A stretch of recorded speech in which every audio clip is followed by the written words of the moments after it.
Halloween originated as an ancient Celtic festival of showing, celebrated on October 31st, marking the end of the harvest season and the beginning of winter.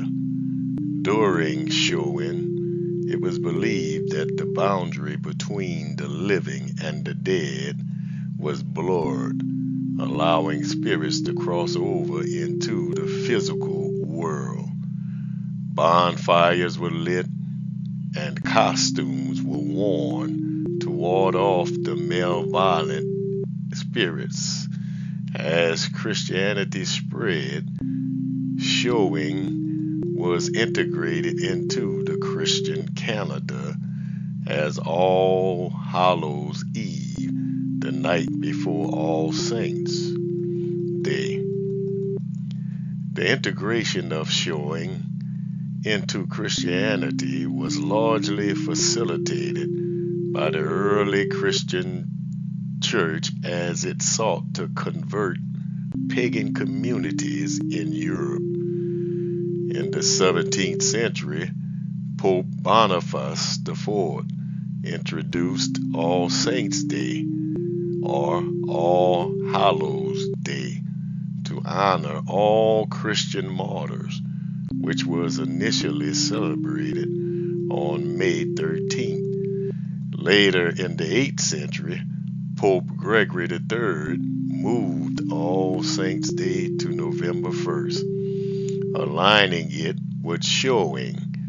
This shift was likely intended to provide a Christian alternative to the pagan festival and ease the cultural transition for converts. By the 19th century, the celebration of All Saints' Day or All Souls' Day on November 2nd was added, creating a 3-day period known as All Hallow Tide.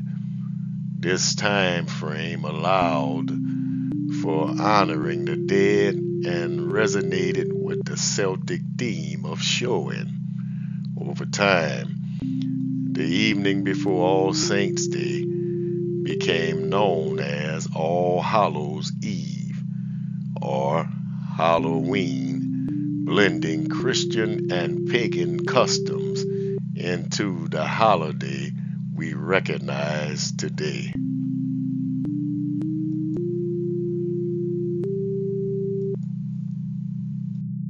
Now let's break down the hidden meanings of popular Halloween symbols.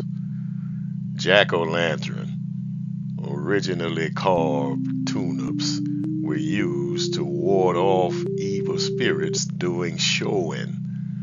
The jack-o'-lantern eerie face is thought to represent a trapped soul, often depicting unsettling expressions to keep spirits away.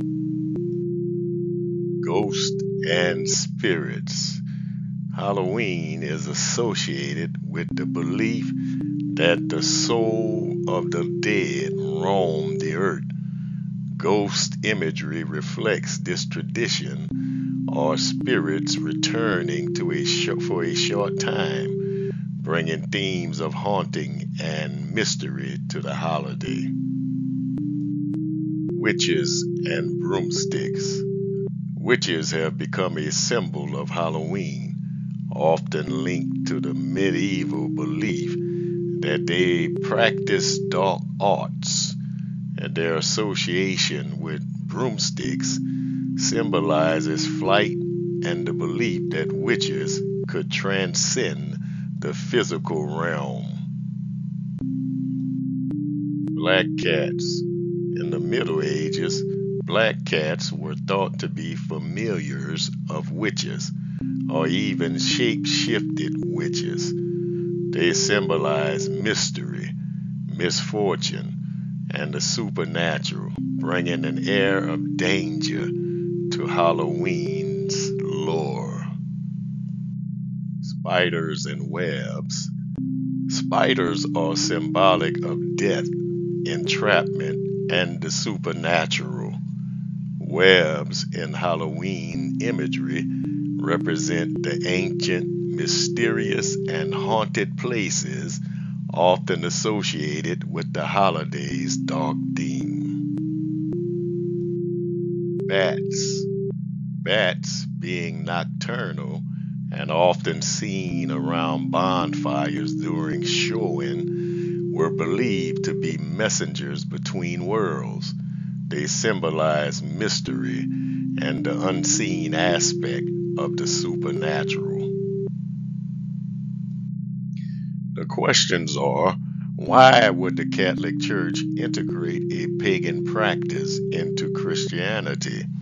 And should Christians celebrate Halloween? Well, the Catholic Church integrated Halloween into Christianity as part of a broader strategy to facilitate the conversion of pagan communities in Europe. Rather than eradicating deeply ingrained cultural practices, the Catholic Church often chose to reframe them with Christian meanings. The Bible, however, doesn't explicitly support the practice of adopting non Christian festivals. As a matter of fact, biblical teachings warns against pagan practices. Several verses cautions against adopting pagan customs or participating in practices associated with idolatry. For example, Deuteronomy 12:30 and 31 warns Israel not to inquire or imitate the practices of other nations, particularly if they are rooted in idolatry. Jeremiah 10 and 2 says, "Do not learn the ways of the nations." Here, the implication is a separation from practices that could lead people away from God.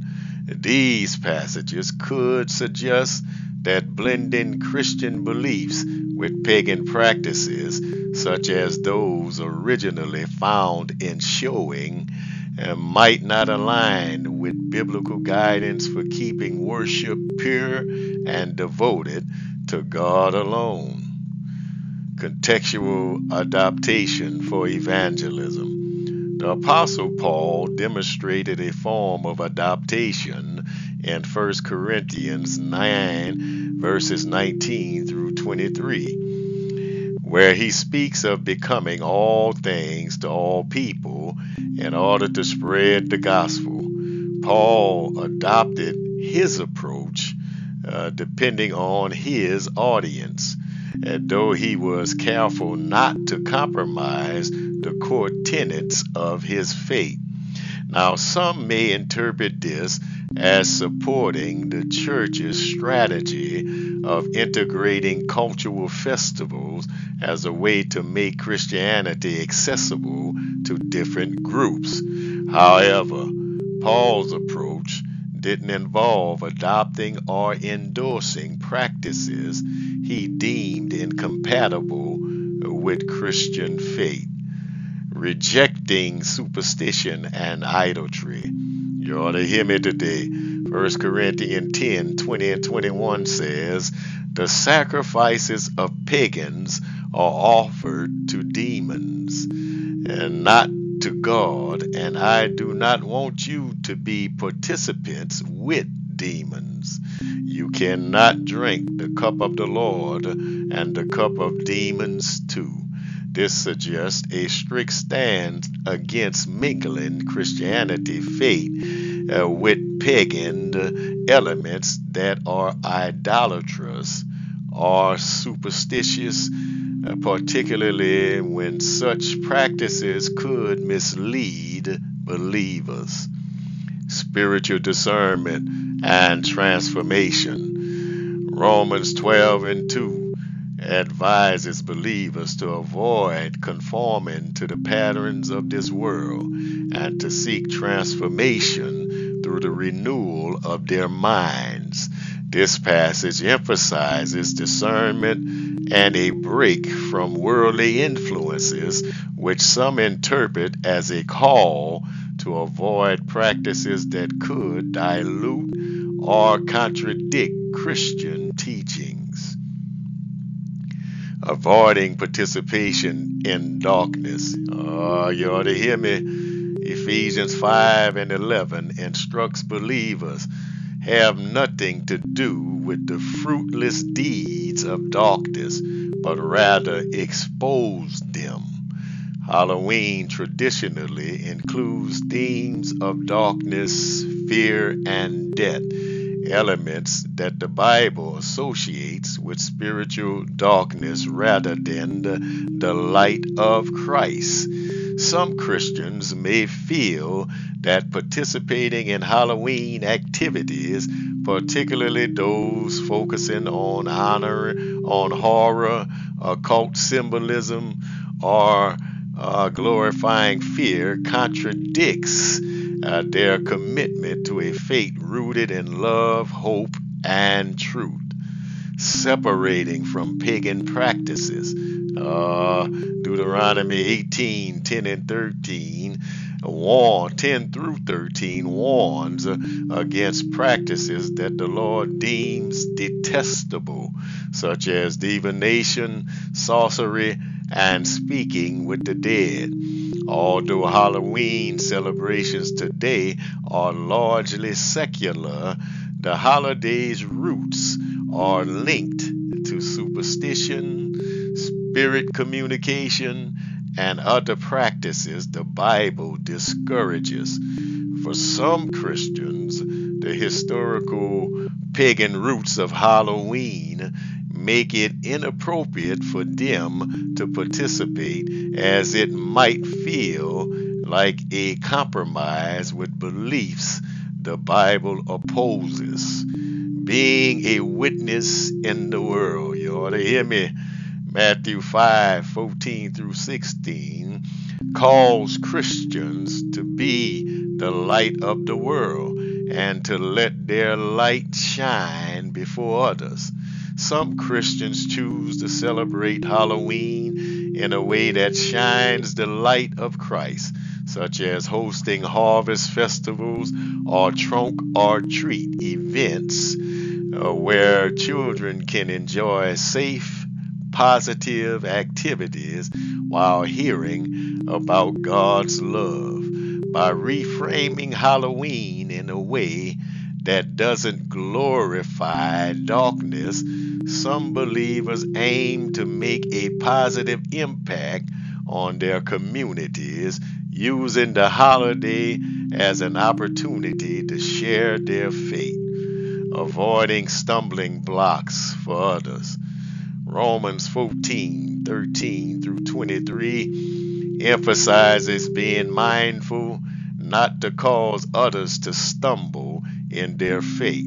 If a Christian's involvement in Halloween can lead others to confusion or temptation, it may be wise to avoid it. For those who feel that Halloween encourages unhealthy fascinations with the supernatural or fear, avoiding the holiday altogether can be a way of demonstrating their commitment to God's teachings on peace and purity, following conviction and prayerful discernment. Ultimately, the Bible teaches that each believer should be guided by their own convictions. Romans 14 and 5 states, one person considers one day more sacred than another. Another considers every day alike. Each of them should be fully convicted in their own mind. Christians are encouraged to prayerfully consider their involvement in Halloween, examining whether it aligns with their personal faith and biblical values.